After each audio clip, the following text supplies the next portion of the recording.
आज की पीसी में आप सभी का स्वागत है। हमारे साथ एमडी महमूद सर हैं जो एडिशनल सेक्रेटरी भारत सरकार में हैं, डीजी इन्फॉर्मेशन बंशीधर तिवारी जी हैं और मैं doctor Neeraj Khairwal, secretary coordination government of Uttarakhand. आज की पीसी में जैसा कि आप सब अवगत हैं कि जो हमारा टनल रेस्क्यू का काम चल रहा है, इसके अंदर कुछ हर्डल्स पहले आई थी, कुछ उसके बाद हर्डल्स और आई हैं। उन हर्डल्स को एक्सप्लेन करने के लिए थोड़ा सा ज़रूरी है, क्योंकि आप सभी भी अवगत हैं कि काम चल रहा है, दिन रात लोग देख रहे हैं, तो लोगों को नॉलेज होना कि पता चल जाएगा आपके माध्यम से क्या मुसीबतें आ रही हैं, क्या मुसीबतें ओवरकम की गई हैं। उसके लिए मैं चाहूँगा महमूद सर से, एमडी सर से, कि आपको तो जो स्ट्रक्चरल चीज़ें हैं उसके बारे में एक बार अवगत कराएंगे। सर बताना चाहेंगे सर रिगार्डिंग सर का। नमस्कार। जैसे कि आप लोगों को अच्छी तरह से पता है, 22 तारीख को शाम के 4-5 बजे तक हमने 45 मीटर का पाइप इंसर्ट कर दिया था यहाँ। उसके बाद जब हम आगे बढ़ने चले, उसके बाद की पाइप हमने डालने की प्रयास जारी की। उस वक्त हमारे पास जैसे मैं कह रहा था कि कभी हो सकता है अड़चनें आ जाएं, कुछ बाधाएं आ जाएं, तो एक पहली बाधा जो हमें सेंस किया हमने, हमारी मशीन ने कोई रुकावट हुई उसको, वो एक गर्डर के तौर पे हमें सामने रास्ते पे ही वो हमारा रास्ता को रोका उसने। गर्डर एक ऐसा होता है, मैं नीरज जी से रिक्वेस्ट करूँगा कि वो आपको बताएं। इसका डिटेल विजुअल भी आप लोगों को फोटोग्राफ मिल जाएगा, जैसे ये 3 सरिये की स्ट्रक्चर है सर।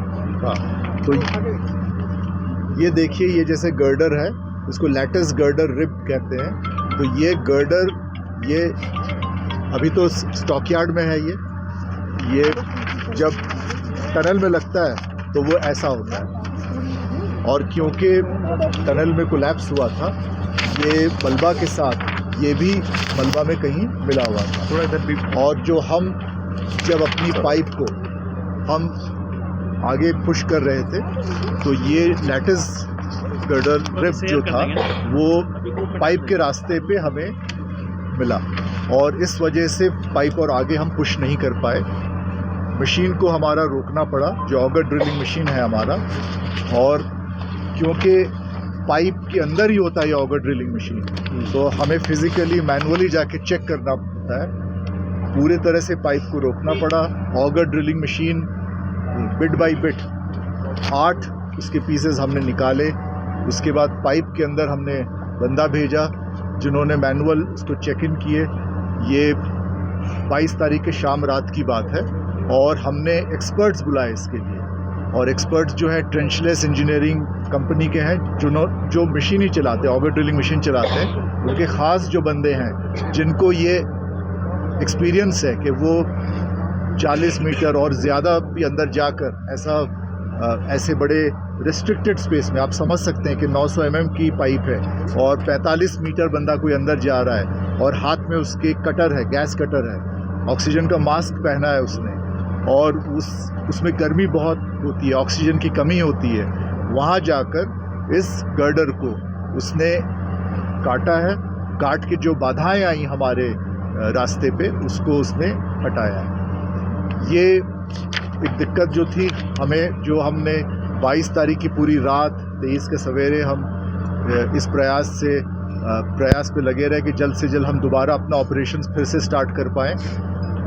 ये करने के बाद फिर मैनुअल चेक होता है, फिर से वो सारी जो ऑगर ड्रिलिंग मशीन है वो फिर से वापस रीअसेंबल होता है, उसको हम पाइप के अंदर डालते हैं, और फिर पुश करने की हमने 23 तारीख को फिर हमने प्रयास शुरू किया। 23 तारीख को हमारी उम्मीद थी कि अब एक बाधा आई थी, हो सकता है और कोई अड़चन ना आए हमारे पास, लेकिन 23 को भी जब हमने और 1.8 मीटर्स और अंदर हम प्रवेश किया, पाइप अंदर गई, तो हमें एक और हर्डल मिला, एक और हमें हमारे रास्ते पे एक बाधा आई। वो था कि हमें 4 पोल पाइप मिला।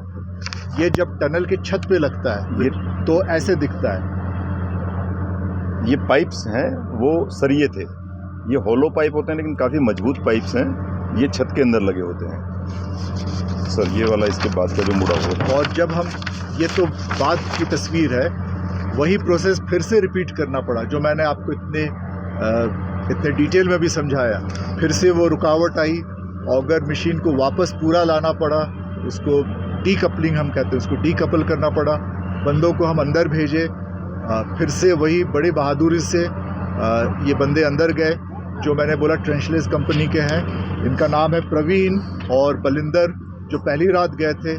दूसरी रात हमारे पास और ऐसे एक्सपर्ट टेक्नीशियंस आके पहुंच गए थे। हमने 23 के सवेरे और लोगों को बुला लिया था, क्या पता आगे और कोई बाधाएं आए।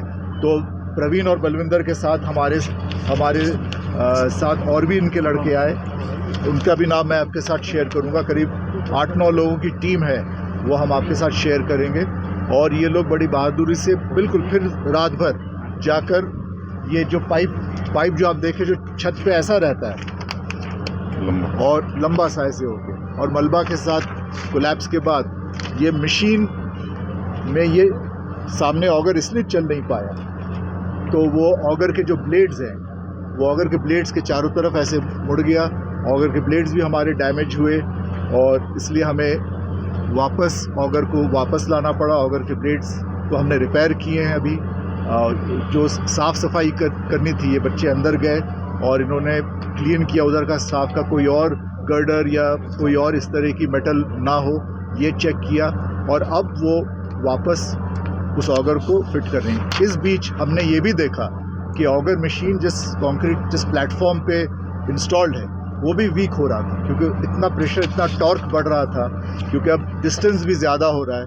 45 मीटर से और हम आगे जाने की कोशिश कर रहे हैं। तो हमने इसी समय, ऐसा नहीं कि हमने कोई भी समय वेस्ट किया है, कोई भी समय बेकार में एक्स्ट्रा लिया है, वैसा नहीं हुआ है।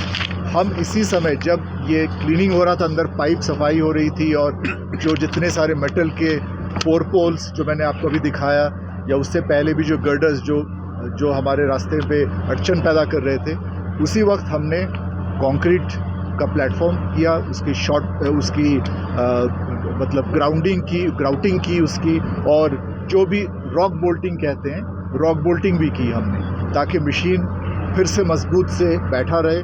प्रॉपर उसका रॉक बोल्टिंग और ग्राउटिंग की वजह से हमने ज़्यादा कंक्रीट डाला और मजबूत रहे। हमने ऑफ कोर्स एक्सीलरेटिंग एजेंट डाला कि जल्द से जल्द कंक्रीट जम जाए, टाइम कोई वेस्ट ना हो। हम ये करके सारा फिर से सेट किया। अब ऑगर को हमने वापस रीअसेंबल कर लिया है। अब जैसे हम अभी आपको इसी प्रेस ब्रीफिंग में ये बताना चाहेंगे कि जब वेल्डिंग हो जाएगी, अब जो नई पाइप अब हम डालेंगे उसकी वेल्डिंग हो जाएगी। 2 घंटे लगते हैं उसमें, वेल्डिंग के प्रोसेस में भी। आपको ये पहले भी मैंने समझाया है कि वेल्डिंग का प्रोसेस इतने बारीकी से हमें करना पड़ता है और इतने केयरफुली करना पड़ता है कि वेल्डिंग की जगह पाइप से भी मजबूत रहे।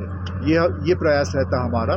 2 घंटे बाद हम उम्मीद करते हैं वेल्डिंग हमारी पूरी हो और हम पाइप पुश करें, इस बार आगे पुश करें। इस बार कोई बाधाएं हमारे रास्ते पे ना आए, कोई अड़चन और ना आए, ऐसे हम प्रार्थना करते हैं। आप भी कीजिए हमारे साथ, ताकि हम तेज़ी से और आगे बढ़ें। कितना समय लगेगा? एक मिनट इसी के साथ में एक मिनट इसी के साथ में एक चीज़ और आपको अवगत कराना चाहेंगे। जैसे सर ने एक्सप्लेन किया कि जो पाइप आ गया, पाइप की वजह से वो प्लेटफॉर्म भी हिल गया, प्लेटफॉर्म स्ट्रेंथनिंग भी करना पड़ा। तो कल शाम 4 बजे से लेकर के अभी तक जो काम चला वो प्लेटफॉर्म स्ट्रेंथनिंग का किया गया, क्योंकि प्लेटफॉर्म हिल गया था कि जैसे जो पाइप आ गए, पाइप को जब वापस खींचा गया तो जो उसका हमारा 800 mm का पाइप है, 800 mm का पाइप भी डैमेज हो गया।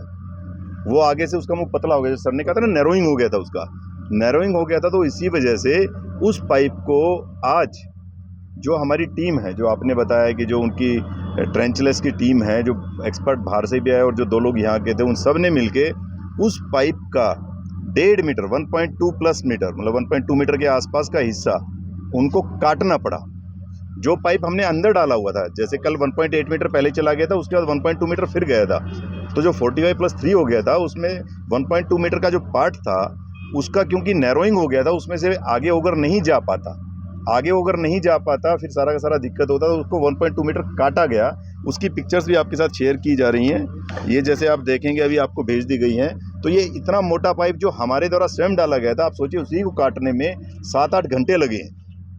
क्योंकि आप लोगों को इसलिए अवगत कराना चाह रहे हैं कि लोगों में एक बेचैनी हो जाती है कि इतनी देर क्या हो रहा है, अगर मशीन ख़राब होगी, अगर मशीन ख़राब नहीं हुई है, अगर मशीन काम कर रही है, लेकिन ये अड़चनें ऐसी हैं जिसका पता नहीं चलता। क्योंकि जब उन्होंने देखा कि पाइप पतला हो गया है तो पाइप को काटा जाना ज़्यादा, एक्सपर्ट की टीम है, सब डिस्कस करते हैं, यहाँ इंजीनियरिंग एक्सपर्ट्स भी हैं, जियोलॉजिकल एक्सपर्ट्स भी हैं, यहाँ सारी के सारे उनके एक्सपर्ट्स के बाद में डिस्कशन के बाद में ये होगा कि इस पाइप को काट करके पुश किया जाएगा तो ज़्यादा बेहतर है।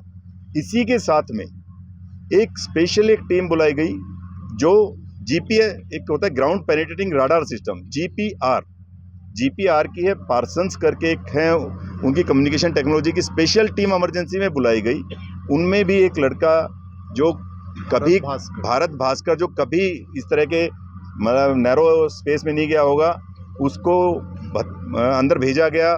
वो 45 मीटर अंदर जा करके उसने 45 मिनट के अराउंड तकरीबन लगाए, उसने पूरा वीडियो बनाया, वीडियो के साथ में उसने अपना पूरा जो एक मशीन होती है वो लेकर के गए। एनडीआरएफ के लोगों ने सपोर्ट किया, ट्रांसलेशन सपोर्ट किया। वो कोशिश की गई कि वो आगे का जो हमारा पार्ट है उसमें क्या क्या हो सकता है उसको बता दे, लेकिन चूंकि उसका माउथ थोड़ा नैरो हो चुका था, इस वजह से 100% एक्यूरेसी से वो नहीं बता पाए। लेकिन उन्होंने जो उम्मीद की है कि अगले 5 मीटर के अंदर कंटिन्यूअस मेटल ऑब्जेक्ट नहीं है, कुछ हर्डल्स उन्होंने बताए, लेकिन एक जो उम्मीद की जा सकती है कि they could go up to 5.4 metres. उनकी जो मशीन थी वो 5.4 मीटर्स तक की रीडिंग ले पाई, क्योंकि उसका फेस नैरो हो गया था। अब 5.4 मीटर्स में जो हम एक अच्छी उम्मीद कर सकते हैं, जैसे आपने कहा गुड न्यूज़, यही हम तो मान के चलते हैं कि जैसा उनका एक संभावित जो उनका एक पॉसिबल उन्होंने एक वो दिया है एनालिसिस, उस पॉसिबल एनालिसिस के अंदर 5.4 मीटर तक कोई कंटिन्यूअस मेटल ऑब्जेक्ट नहीं है। कंटिन्यूअस मेटल में जैसे सर ने बताया कि गर्डल हो सकता है, पाइप्स हो सकते हैं, जैसे अगर तीसरी एक चीज़ होती है इसके अंदर जो ये पूरे के पूरे आपके गर्डल इसके साथ में लगे रहते हैं, प्लेट्स होते हैं, तो ये इस तरीके की चीज़ें ना होने की संभावना उन्होंने जाहिर की है। वो 100% श्योर नहीं हो सकते, लेकिन उन्होंने जो संभावना जाहिर की है वो भी एक पॉजिटिव रे ऑफ होप है। उसको आज हम पॉजिटिव ये मान सकते हैं कि अभी जो पाइप डाल करके आगे पुश किया जाएगा, उस समय उससे एहसास हो जाएगा, पता चल जाएगा कि जो जीपीआर ये टेक्नोलॉजी का भी इस्तेमाल करने के लिए, तभी आप लोगों को बताना चाहते हैं कि हर संभव प्रयास किए जा रहे हैं। जो भी टेक्नोलॉजी कोई कहीं से सजेशन आता है, कहीं पॉसिबल अवेलेबल है, वो कहीं पर भी हैं देश के अंदर, उन सभी टेक्नोलॉजीज़ का इस रेस्क्यू ऑपरेशन में इस्तेमाल किया जा रहा है। कटे हुए पाइप पे दूसरा पाइप डालिएगा। 2 मिनट आप पेशेंस रख लीजिए। मैं I will just after completion मैं आप लोगों को बताऊंगा। तो जैसे ये पूरा का पूरा इसी के साथ में, क्योंकि जो लोग अंदर हैं उनके बारे में आपको बताया गया, तो वहाँ पर भी उनका डॉक्टर से लगातार बात चालू, साइकेट्रिस्ट से भी। आज शाम को संभवतः आप लोगों का हम उन लोगों से जो साइकेट्रिस्ट हैं, जो डॉक्टर हैं, उनसे आपका इंटरेक्शन होगा, क्योंकि अभी वो लगे हुए हैं। तो जैसे होगा शाम को, अगर फिजिबल 6-7 बजे के टाइम होगा तो आप लोगों के पास भेज देंगे, मतलब you can ask the detail, वो संभवतः आप लोगों से बात कर लेंगे उसमें। तो आज हम सिर्फ ये मान सकते हैं, जैसे सर ने बताया, कि आज हमारी रे ऑफ होप पॉजिटिव ये है कि जो जीपीआर टेक्नोलॉजी की रिपोर्ट पॉसिबिलिटी हमारे जिसको कहते हैं फेवर में है। अभी जो पूरी मशीन को उन्होंने काट दिया है, तो जो पिछली बार 45 मीटर पे जैसे सर ने बताया जो हर्डल आया था, उसके बाद में ओगर को 700 mm से छोटा कर दिया गया था। वो 700 mm का ना करके छोटा आगे भेजा गया था कि जो पाइप से निकल जाए। अब वो फिर से बड़ा ओगर यानी फुल स्ट्रेंथ के साथ जो ओगर है वो 700 mm वाला ही आगे लगाया गया, क्योंकि पाइप जो नैरो हो गया था, जो कल आप लोगों को पिक्चर्स मिली थी जिसके अंदर ओगर पाइप ऊपर से मुड़ गया था, हार्ट शेप में हो गया था, वो हार्ट शेप में ना होकर अब वहाँ तक का पाइप काट दिया गया है। तो अब पूरे 700 mm का फुल स्ट्रेंथ का ओगर डाला जाएगा। अब उससे संभवतः उम्मीद सबको है, सभी के सभी लोग यही सोच सकते हैं और यही कह सकते हैं कि सभी उनके लिए दुआएं करें, प्रे करें, तो हो सकता है जल्दी से जल्दी हम लोगों को सभी को कामयाबी मिले। ओगर अभी जैसे बताया सर ने कि अभी वेल्डिंग का काम चालू है। वेल्डिंग होने के बाद 1.5 से 2 घंटे में जो अब नेक्स्ट हो जाएगा, तो उससे 1.5-2 घंटे के बाद हमारा 1 घंटा क्रिटिकल रहेगा तकरीबन। तो उस समय हम संभवतः जो भी चीज़ हैं फिर उसके बाद में अभी हम कितने मीटर पर है, कितने मीटर पर है, क्योंकि कल आपने बताया था 46.8 यानी 45 से। हाँ जी, ये वाला क्वेश्चन जैसे अभी आप लोगों को बताया गया था, कल 45 प्लस में 1.8 पे यहाँ पर आपको ब्रीफ किया गया था। उसके बाद दिल्ली से जो प्रेस ब्रीफिंग हुई थी उसके अंदर 1.2 मीटर उसके बाद जो पुश हुआ था, तो 45 प्लस 1.8 था, उसके बाद में 1.2 मीटर और पुश हुआ था। तो 48 आपका हो गया था, उसमें से कुछ पाइप हमारे को काटना पड़ा है, लेकिन संभवतः जहाँ तक पाइप जा चुका है वहाँ तक तो फटाफट चला जाएगा। और उसके आगे भी जो हमारी टीम है, जैसे सर ने बताया कि वो जाकर के मैनुअली चेक करते हैं, वहाँ पर पाइप भी काट के लाए हैं। वो जो टीम है उसने ना केवल पाइप हमारे वाला पाइप काटा है जो अंदर जा रहा है, जो दूसरे वर्टिकल पाइप्स आ जा रहे हैं जो आपके छत में लगे होते हैं, वो भी 2 पाइप काट करके वो टीम लाई है। इसीलिए कल से तकरीबन 15-16 घंटे जो काम चला है, पूरी रात भर चला है, और जो सुबह भी अब तक दोपहर लगी है, वो पाइप काट के वो उन्होंने जो देखा उस पाइप को ऑलरेडी काट लाए। तो अगले मतलब जो अभी इमीडिएट पुश तो जल्दी हो जाएगा, लेकिन उसके आगे की संभावना हम जीपीआर की जो रिपोर्ट है उसकी और बाकी सबकी जिसको कहते हैं कि पॉजिटिव होप के साथ में ये हम मान सकते हैं कि आगे सक्सेस मिलने की संभावना है। एक मिनट जीपीआर की जो रिपोर्ट है सर, उसमें 5 मीटर आपको लग रहा है कोई ऑब्जेक्ट नहीं है, तो कंटिन्यूस ऑब्जेक्ट नहीं है। हाँ जी मैडम, बट आप क्या पूछ रही हैं? Sir, how many pipes are to be inserted?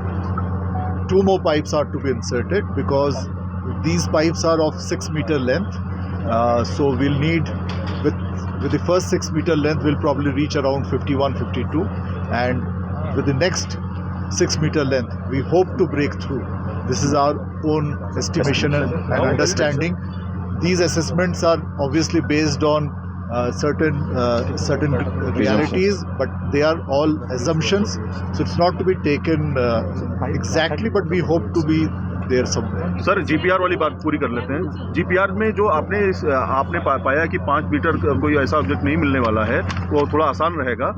क्या इसके बाद की जो लेंथ है, जो बचेगी लेंथ करीब 6 मीटर की लेंथ अगर बचती है, तो क्या उस तकनीक का फिर से इस्तेमाल किया जाएगा जीपीआर का, या फिर उसके आगे फिर आप उसी आधार पे चलेंगे?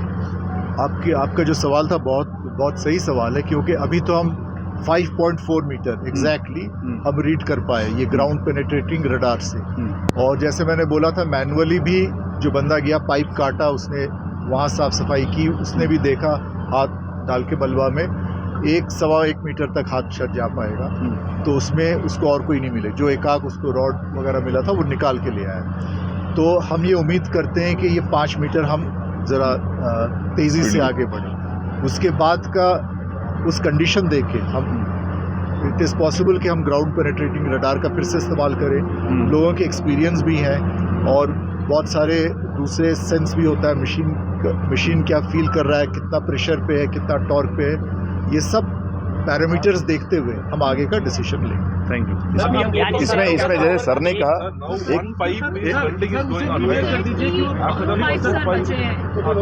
If there are no hurdles, sir, तो second pipe के जरिए जो आप कह रहे हैं will make the breakthrough, sir. Let us all hope and pray, because as we have been doing for the last so many days, कि एक पाइप ये पहला निकल आए और सेकंड पाइप जो है हमारा जहाँ भी वो ब्रेक थ्रू लाए, दैट शुड बी इनफ, और हम अपने लोगों तक पहुँच पाए जल्द से जल्द। आज हम कितने मीटर? 2 more. सर कल तक हम 48 मीटर्स पे थे। उससे लेंथ क्या है, जो लंबाई कितनी है, 60 है या 60 से कम है? देखिए, जैसा सर ने कहा, मैं एक चीज़ सर के वाले में ऐड करना चाह रहा था, जो आप लोगों को बताया गया कि जीपीआर का प्रयोग दोबारा करने की शायद आवश्यकता ना पड़े। वो तब की बात है जब अगर हर्डल आता है और फिर सारा मशीन खोला जाता है, then it will be tried. Otherwise also आप समझ सकते हैं कि जो आखिरी का मलबा होता है वो जैसे धीरे धीरे आया है, तो उम्मीद है कि आखिरी का मलबा उसके ऊपर फोर्स कम होगा। भाई जैसे आखिरी का मलबा है उसके ऊपर जितना कम मटेरियल है, तो आखिरी में ये भी उम्मीद है कि मशीन इतनी पावरफुल है। अभी मशीन 100 से 125 टन के फोर्स पे काम करती है। जब बीच में जो प्लेटफॉर्म हिला उस समय वो तकरीबन 150 से 200 के ऊपर गई थी, तब हुआ था। और जब 45 मीटर पे हर्डल आई थी, जब वो गर्डल लैटिस गर्डल पूरी आई थी, उस समय 300 टन तक की पावर उन्होंने अप्लाई की थी। फिर भी मशीन में 600 टन तक की पावर की ये मशीन है। आप समझ सकते हैं कि मशीन बहुत पावरफुल है। प्लेटफॉर्म भी स्ट्रेंथन कर दिया गया है, तो अगर ज़रूरत पड़ेगी तो अभी 100-125 से चल रहा है, तो पुश अगर होगा तो आगे आखिरी वाले में तो उम्मीद ये की जा सकती है कि जल्दी पुश भी हो सकता है। लेकिन ये सब प्रोबेबिलिटीज़ हैं, प्रिजम्पशंस हैं। जैसा सर ने कहा, let's hope and pray that we should do please. Thank you. बाधाएं और अड़चनें कभी भी आ सकती हैं। सर कल तक 48 था, आज